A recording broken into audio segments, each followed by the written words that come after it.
One day I got so angry upon those students because I took a stick and I started to scare them with my stick. Very angry, I got furious.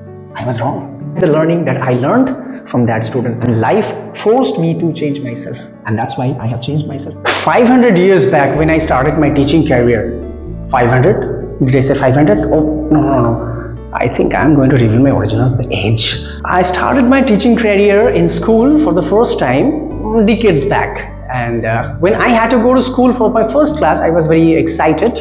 And when I entered into the classroom, I saw 30 students together in a single class. And I was thinking, okay, till now I taught a single student, at a time, and now at a time I have to teach 30 students. It means I have to divide my attention to 30 different students. Well, it was challenging for me, but I thought that life is all about challenges, so I accepted it. Yes, I started the class and it was going on very nice.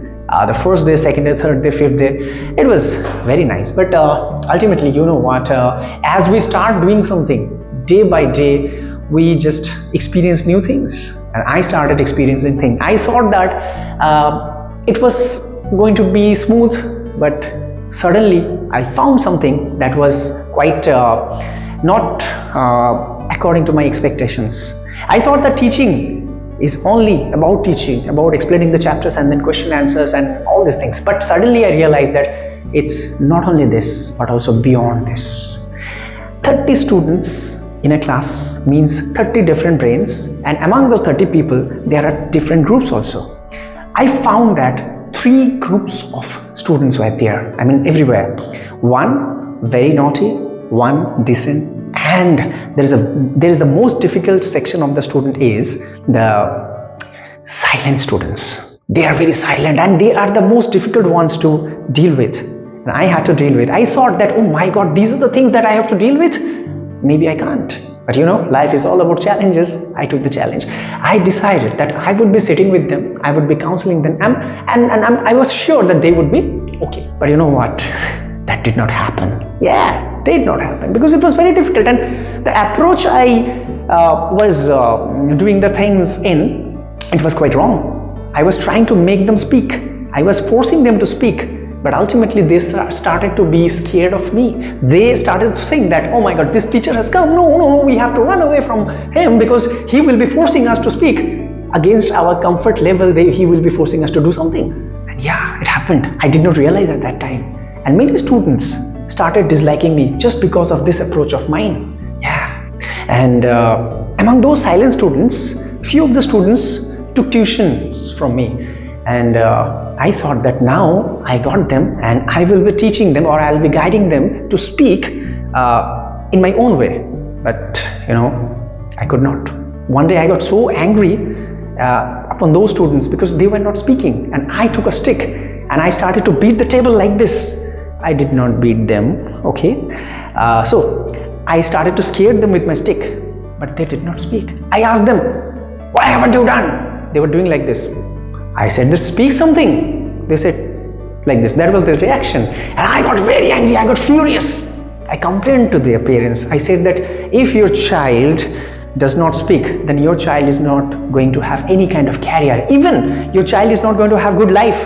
Remember my words. And that was my approach. I used to, I become a very angry type of teacher. And I thought that, yeah, I'm losing my character.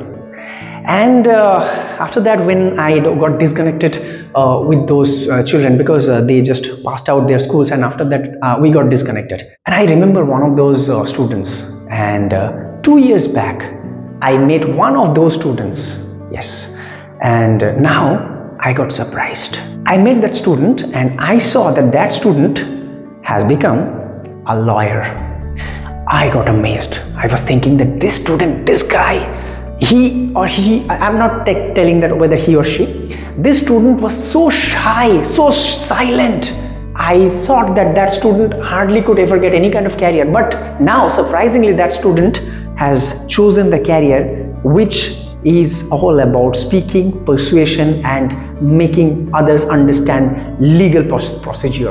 And that's very tough. So now, the student is just like, jazbaat badal gaye, halat badal gaye. That student was something else. Now that student has become something else. So how did it happen? It's a miracle.